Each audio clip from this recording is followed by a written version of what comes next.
Hi, I'm Micah Halpern. Thank you for joining me today as I do some thinking out loud. Our first segment is called Background Briefing. The first thing I've been thinking about is how to end the war with Hamas.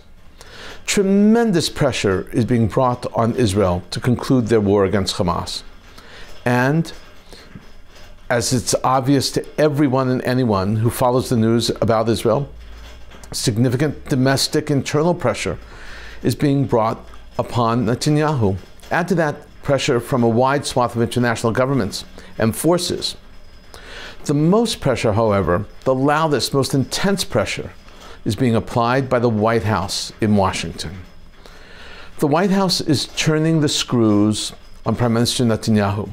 And despite the fact that Biden's agenda has no basis in military tactics or international law, when the President of the United States offers an ultimatum, no matter his agenda, the world takes heed. No matter that President Joe Biden is pressuring Israel only because he wants and thinks that Israel's war against Hamas in Gaza may jeopardize his election in November. I, by the way, do not subscribe to that thesis. That is why the White House wants Israel to stop the war. They want them to stop the war now. Given all that pressure, will Israel bring the war to an end? If Israel's war with Hamas does end soon, it will not be because Netanyahu is withering under the pressure. It will be because the end has come for the leader of Hamas in Gaza, Yahya Sinwar. Sinwar is the linchpin. Sinwar is the key. Killed, captured, commits suicide, or escapes to Egypt and then beyond, or, while remotely possible, part of a trade deal exchanging his life in exile for the lives of hostages and the bodies of dead hostages. It makes no difference. What will matter is that Yahya Sinwar is no longer a presence, no longer a threat, no longer has the ability, even remotely, to challenge Israel and to motivate Hamas. The best analysis places Sinwar somewhere in the labyrinth of tunnels with a group of his inner circle and hostages. We know that Israel's crack commando units have been right on his tail and just missed him. Why else would Sinwar be in such a hurry that he would leave millions of dollars in shekels and Iranian documents showing the allocation of monies in support of Hamas and direct deposits and funds from Iran to Sinwar himself? Getting Sinwar is not simply a symbolic gesture or a Pyrrhic victory. Sinwar's continued survival is what lends inspiration and drives Hamas terrorists to continue their fight. If Sinwar, their leader, can survive and fight, they too can survive and fight on. Getting Sinwar is not simply cutting off the head of the Hamas snake.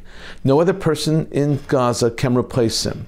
And those outside Gaza have no credibility, do not have the magnetism to motivate Hamas to continue their war. We know this from the video interrogations of Hamas officers captured by the IDF. They bluntly explain that their motivation has already been severely sapped.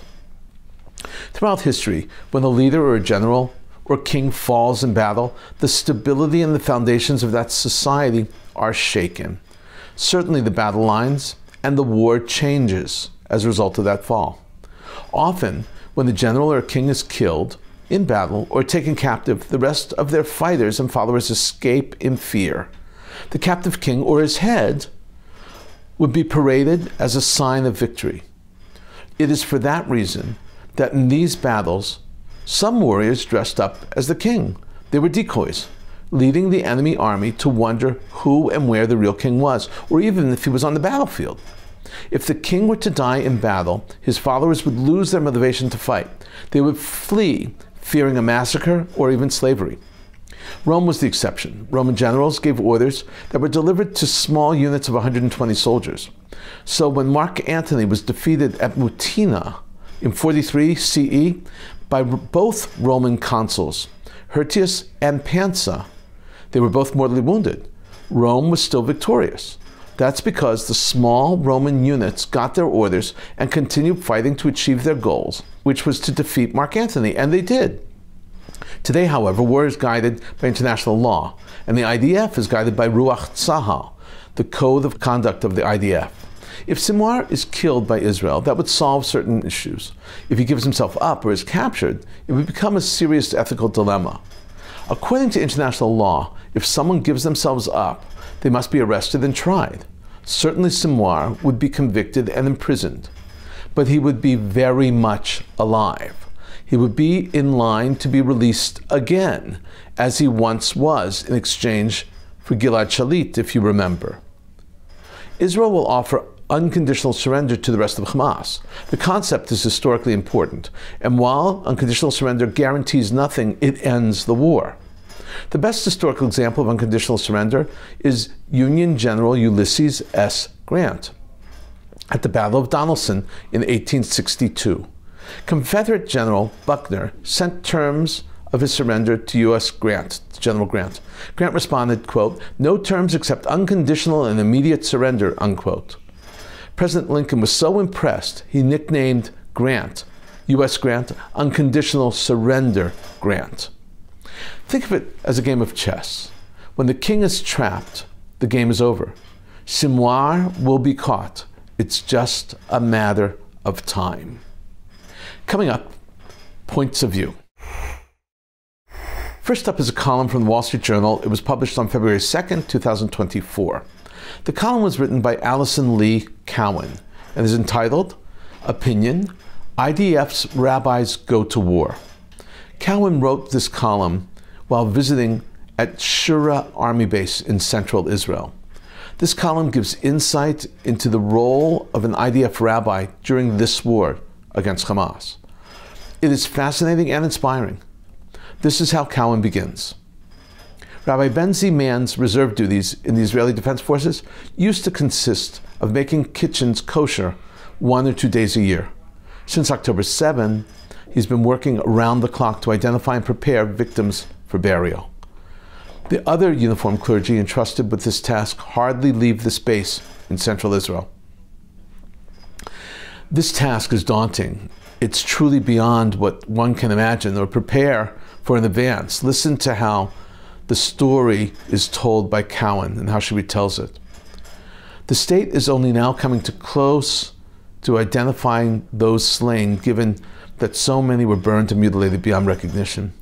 Nearly all that work has taken place at Shura, Central Command for the IDF's in-house rabbinate, where clergy trained to minister to the military. The rabbis are well versed in all matters of Jewish law, or halacha, that concern war. Many have undergone officer training. Some have served in elite combat units. October 7th made that task daunting.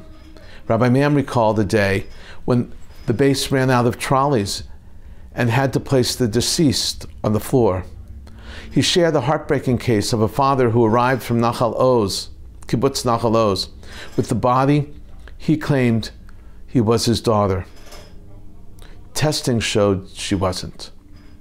Noah, the mother from Efrat, said she hadn't told her 8 children before October 7th that she had joined a women's reserve unit, ready to be tapped in the event of mass casualties. When she was called to report, she came clean on her way out the door. "I'm in the army," she told her children. "We'll speak about it later. Yael, you're in charge. Make sure Michal goes to bed sometimes."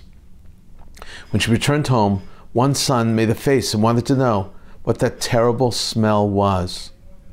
I can't imagine it, but imagine smelling or explaining the smell of death to your children. It's beyond our comprehension. Cowan continues, ordinarily, Jewish bodies are washed to sanctify them before they are wrapped inside the shroud. That process, called tahara, seeks to restore the dead to the purity of their birth. Yet when Jews perish because they are Jews, or because they are seen as representatives of the Jewish people, their deaths have been sanctified. Under Jewish law, their bodies aren't washed and are buried in their blood-soaked garments, along with any blood they have spilled.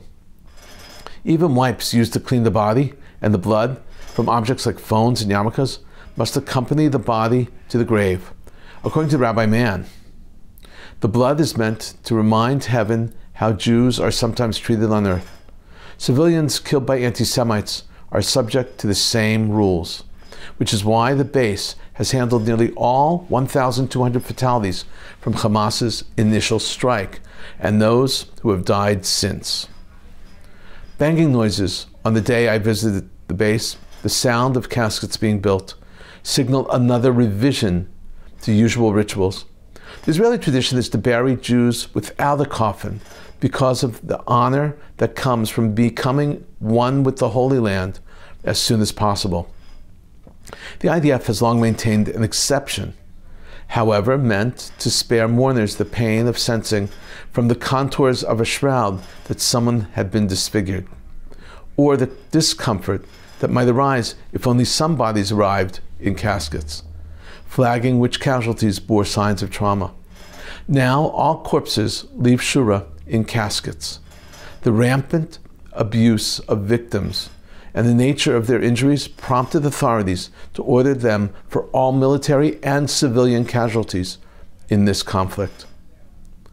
Cowan goes on to explain other roles these rabbis play, like answering questions and providing Torah scrolls and making certain that each scroll is kosher, mended, and in proper condition, she writes.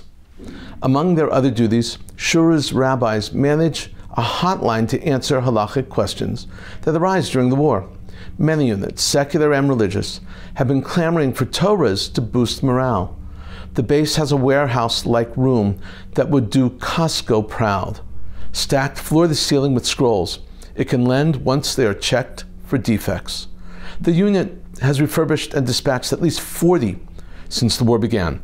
Cowan concludes by describing out-of-the-ordinary Torah scroll experiences. For instance, and here she writes, that included one earmarked for a base that asked if it could be furnished on short notice to help the commander celebrate the naming of his newborn that Saturday morning. IDF rabbis generally support measures that uplift soldiers going into battle, but they had to weigh how to best get it there without violating the Shabbat, the Sabbath. In the end, they arranged for the Torah to be driven to the base in an armed convoy heading there in the wee hours of Friday morning. 5 scribes would typically be enough to meet the demand for Torah scrolls, but the army had to call up 10 more for this war. We can't keep up, Rabbi Benjamin Zimmerman said. One Torah he was inspecting when I visited had come in for repairs from an army base in the north. Its fate was yet unclear, but its past was plain to see. 66 pieces of shrapnel were embedded in its pages from a drone strike. Next up is an editorial also from the Wall Street Journal, published on February 5th, 2024. The editorial is entitled, Opinion, Israel's Untold Gaza Progress. In their editorial, the Wall Street Journal lays out an assessment that proves that Israel is winning the war against Gaza. This is how the editorial board begins. You may have missed it amid the media defeatism, but Israel is winning its war in Gaza. Hamas's losses are mounting, and support for the Israeli war effort has endured around the world longer than Hamas expected. The war is far from over, but Hamas's southern stronghold of Khan Yunis is falling. Civilians have streamed out, and Hamas's remaining forces in the city's west are encircled. They face an Israeli advance on all sides, and Israel is now fighting below ground in force. Now the Wall Street Journal explains that Israel needs time to achieve its objectives. The editorial continues. Biden administration restrictions and Israeli caution have slowed the war. But consider that in 2016 and 17, the Battle of Mosul against ISIS took 9 months. Mosul, writes John Spencer, chief of urban warfare studies at West Point's Modern War Institute, was one battle in one city against 3,000 to 5,000 militants with limited defenses. Israel is fighting multiple battles in 7 cities against 30,000 militants with military-grade underground cities built under civilian areas.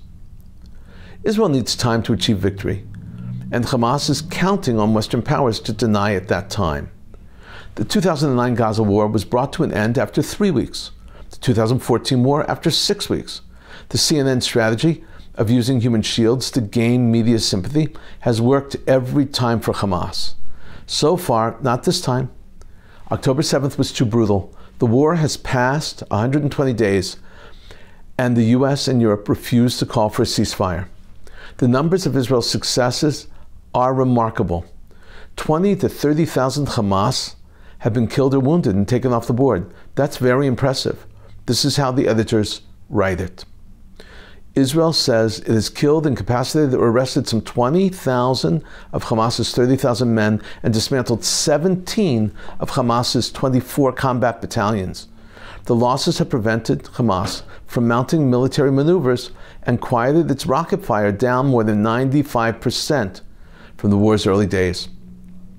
Israel has freed 110 hostages, but its leaders are under pressure at home, while 132 are still captive. The Biden administration is using that domestic pressure as diplomatic leverage to promote a hostage deal and long pause in the war that it hopes will become a ceasefire. Never mind that leaving Hamas in control of territory is the definition of Israeli defeat. No matter the length of the pause, Israel would likely have to resume fighting afterwards. The Wall Street Journal concludes that in the end, Hamas cannot be in control. And for Hamas, the end is coming soon. They write, that may be why Hamas has resisted the US pause and hostage deal proposal, and instead demands a ceasefire guarantee that Israel can't give. Recall that Hamas consented to the first hostage deal after Israel took Gaza City faster than anticipated. An Israeli advance now could push the terrorists to Rafah, Hamas's last major refuge, at the edge of Gaza.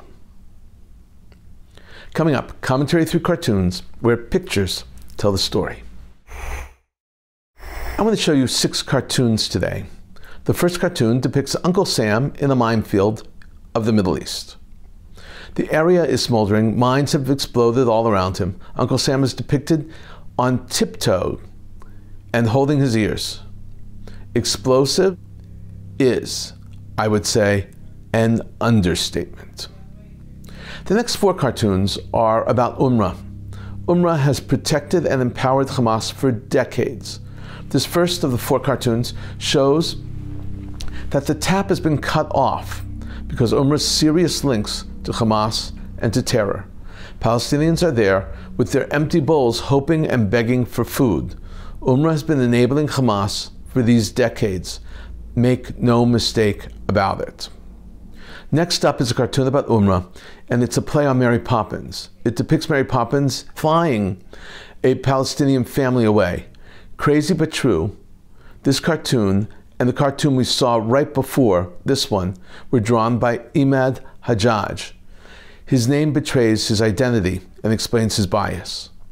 This next cartoon gets it correct. The top slide is UNRWA headquarters in Gaza. The second slide of the same compound reads Sinwar's headquarters in Gaza. Yes, Yahya Sinwar, the head of Hamas in Gaza. And this cartoon correctly depicts the link between the two, as if they are identical. This last UNRWA cartoon has a Hamas terrorist wearing a Hamas headband. On his shoulders sits a baby terrorist with an UNRWA headband. One picture says it all. Our final cartoon for today is one of many, many, many anti-Israel cartoons from the Arab Muslim world. And actually some cartoons come from Europe too. Cartoons such as this are found in European papers. And this cartoon actually, Israel is depicted as a flying shark eating all the doves of peace. The cartoon was published in London. It, like 2 other cartoons we saw earlier, was drawn by Imad Hajjaj, and it was published in London in Al-Arabi Al-Jadid. In a moment, more of my own perspective and a few predictions. As hopefully everyone already knows, Israeli commandos rescued 2 hostages in a daring midnight operation that one commander called literally science fiction. As the world pressures Israel to stop and not to advance in Rafah, Israel goes into Rafah and rescues 2 of the 136 hostages. In answer to those who say, don't go in, going in actually allowed for the rescue. The UN didn't rescue them, neither did the International Criminal Court. Instead, they put Israel on notice. Israeli commandos succeeded, and in the process, several dozen Hamas terrorists were killed in the operation. The kidnappers were not bystanders. According to an Iraqi military spokesperson, Iraq and the United States are holding talks to set a timetable for a gradual phase out of US-led coalition forces in Iraq. Talks began in January, but less than 24 hours later, 3 US service members were killed in an attack in Jordan. That, the United States said, was carried out by Iran-backed militant groups in Syria and Iraq. Quoting sources, Saudi newspaper Al-Sharak reported that during his visit to Doha, Palestinian Authority President Mahmoud Abbas presented a plan for the establishment of a new technocrat government to Emir of Qatar, Tamim ibn Hamad Al Thani. According to their report, Qatar will forward the proposal to Hamas. The report said further that Hamas officials told the newspaper they welcome cooperation with the Palestinian Authority when it comes to the reconstruction of the Gaza Strip, but there is a need for understanding at every step. That includes in choosing the members of the new government and in the nature of the body that will oversee the reconstruction. Negotiators on a phased framework deal to secure the release of the remaining hostages held by Hamas in Gaza have made real progress over the last few weeks, a senior Biden administration official said. The hostage release deal was the main focus of a 45-minute telephone call between President Joe Biden and Israeli Prime Minister Benjamin Netanyahu.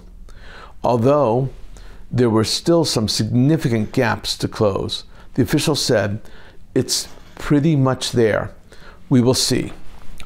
Israeli Foreign Minister Israel Katz called on UN Secretary General Antonio Guterres to immediately fire the special envoy to the Palestinian territories on behalf of the UN Human Rights Council.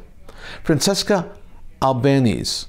Katz made the demand because, using social media, X, Albanese wrote to the French president that the victims of October 7th were not killed because they were Jewish, but in response to Israel's oppression. In his post on social media, Katz wrote, and I'm quoting, "This is all you need to know about the United Nations." Their special envoy explains to the President of France that October 7th massacre has nothing to do with Judaism. The UN should be fired immediately. The era of Jews being silent is over, end quote. Israel has barred Albanese from entering Israel. IDF's 401st Brigade combat team uncovered a tunnel containing a Hamas internet server farm beneath UNRWA headquarters in the heart of Gaza City's upscale Al-Rimal neighborhood. The brigade commander, Colonel Benny Aaron, said that the cables in the communication room reportedly linked to the Hamas server farm were found severed. Gazans denied knowledge. The Hostages and Missing Persons Family Forum, which represents the families whose loved ones were abducted to Gaza Strip by Hamas during the October 7th terrorist attack, plans to file an official complaint against the leaders of the Islamic terrorist group at the International Criminal Court in The Hague. According to Ynet, around 100 family representatives, along with Israeli and international lawyers, will go to the Netherlands to officially submit the complaint in person. The Families Forum legal department has been working on the document for 4 months. Thousands of Jews across the Netherlands are expected to gather in The Hague to support the families. The accusations being filed include kidnappings, enforced disappearances, sexual violence, torture, and more.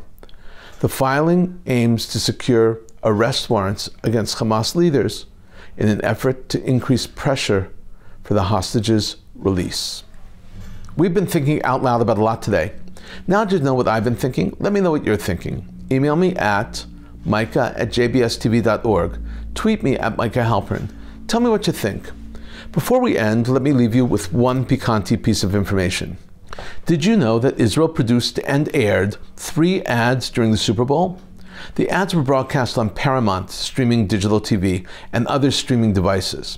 The Israeli government's National Hasbara Department collaborated with the Foreign Ministry and the Defense Ministry to create and place these ads. One video is about daddies. In another, sports fans in the stands are shouting, "Bring them home, bring them home." And in the third ad is a short 15-second piece with 136 empty seats, 1 seat reserved for each hostage. The reason Israel chose the venue and Paramount streaming is because the younger generation watches streaming channels, not traditional TV channels. I think it was a wise decision and a good choice and a good use of resources and funds. Take a look at the videos.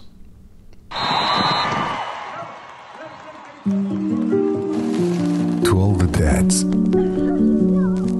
the funny ones, the silly ones, the strong ones, the adventurous ones. To all the dads held in captivity by Hamas for over 120 days, we vow to bring you home.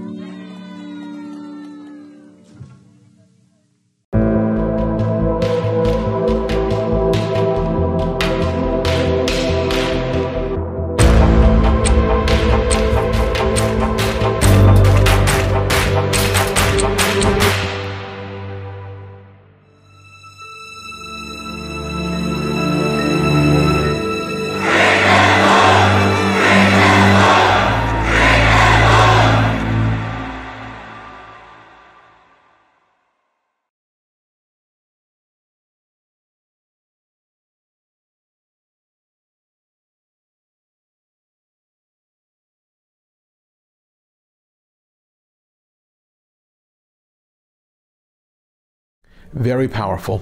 Very well done. Thank you for thinking out loud with me, Micah Halpern. Let's think out loud again next week on JBS.